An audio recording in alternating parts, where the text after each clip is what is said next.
السلام عليكم بنات، كيف دايرين؟ لاباس عليكم؟ كنتمنى انكم تكونوا بخير وعلى خير. مرحبا بكم معايا في فيديو جديد. نبداو فيديو الصلاة على نبينا. اللهم صل وسلم على سيدنا محمد وعلى اله وصحبه اجمعين. اليوم جبت لكم كيك تفاح كيجي رائع، كنتمنى ان شاء الله ينال اعجابكم. واللي باقي ما اشترك في القناه يشترك ويفعل زر الجرس باش يوصلو كل جديد. نخليكم مع المقادير والطريقه ديال التحضير. بالنسبه للمقادير، عندي 2 بيضات، ساشي ديال الفاني، 2 خمارات الحلوى، كاس سكر سنيده، كاس مع مرش ديال الزيت، دانون فاني، كاسه الكيسان دقيق فورس، قبيصه الملحه.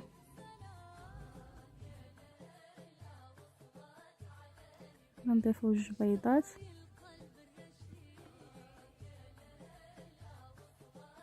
يكونوا بدرجه حراره المطبخ.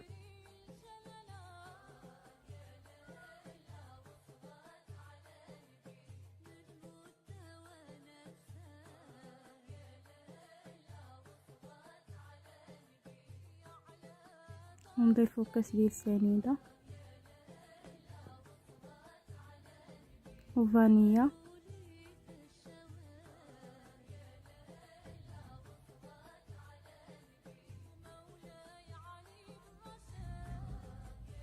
وكنطربوهم بالطراب الكهربائي حتى كيولي لنا الخليط ابيض.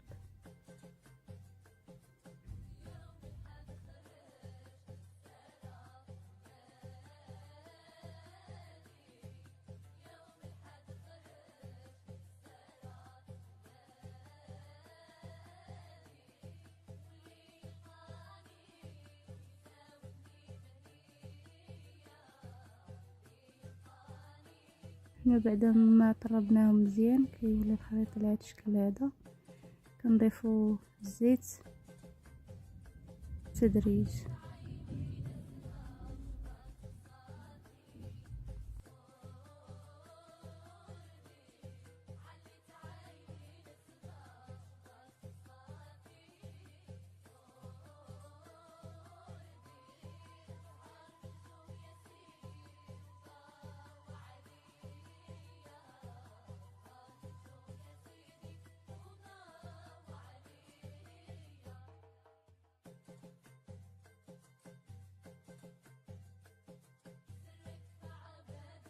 كنضيفوا دانون فاني،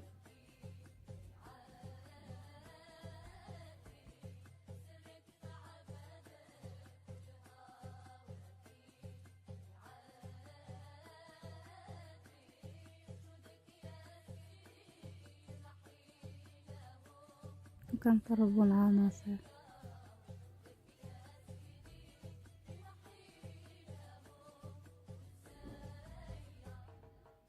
كل ما طربنا مزيان كل ما الكيكه ديالنا كتجي هشيشه. كنضيفوا الدقيق،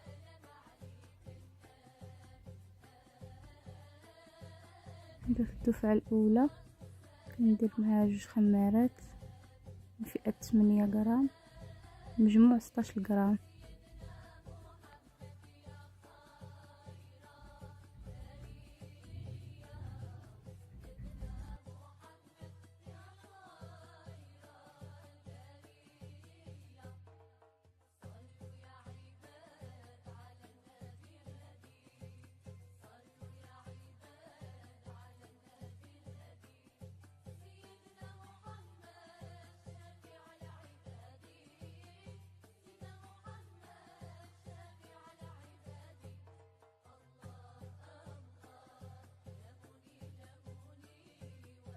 هنا عندي قطرات من الخل.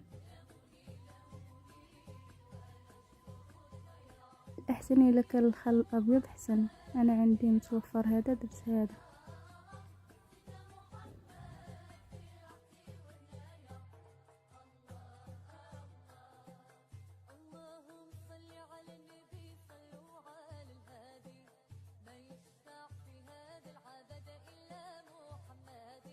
نبدا ما ساليت الطراب ديال العجين ديالي كيجي على الشكل هذا. كنكون ديجا موجده المول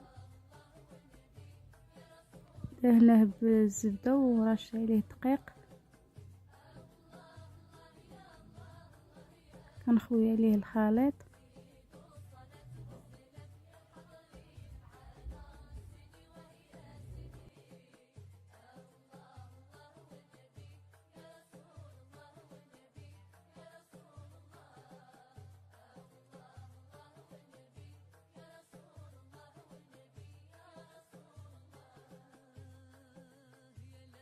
هنا بعد ما خويت الخليط في المول ديالي، هنا كنجيب التفاح كنزينوه بشرائح تفاح.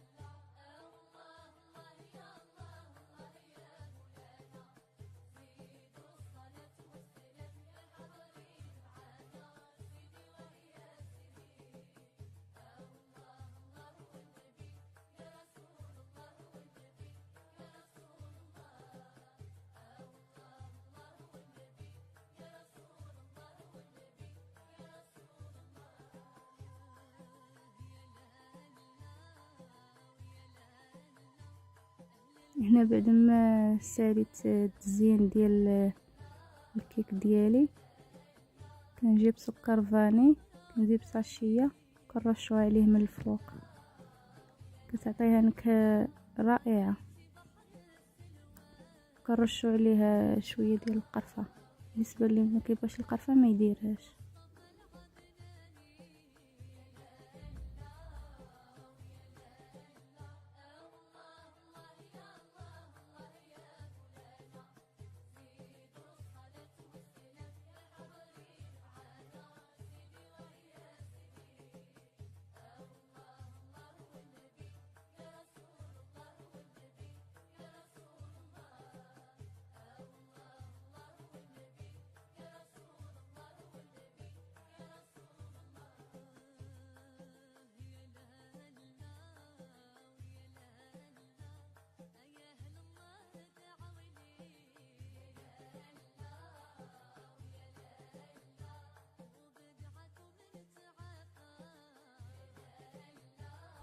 صافي هنا غندخل الكيك ديالي الفران على درجة الحرارة 180. كنشعلو عليها من تحت كيف العادة 45 دقيقة حتى كطيب لينا. كنشعلو عليها من الفوق. هنا بعد ما الكيك ديالي طابت شوف كتجي على هاد الشكل هذا.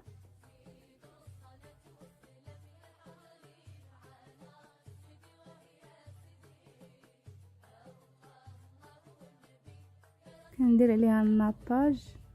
من الاحسن الا كان الكوفيتير ديال المشماش ولا ديال الخوخ كدهنيها بالكوفيتير في المشماش ولا الخوخ. انا عندي متوفر الناباج درت الناباج.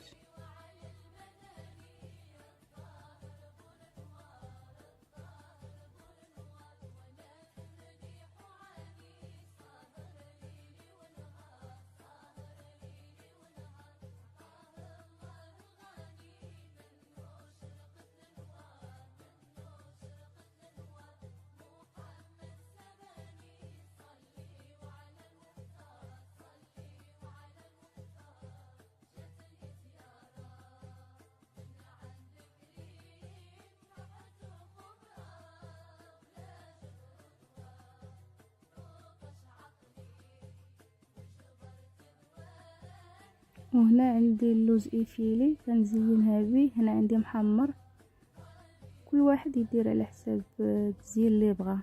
انا عندي متوفر درت اللوز ايفيلي.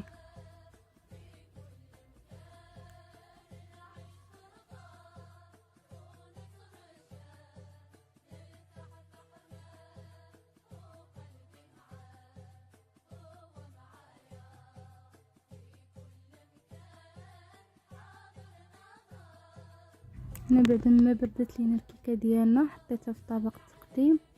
كتجي على هذا الشكل هذا، كتجي هشيشه كتذوب في الفم.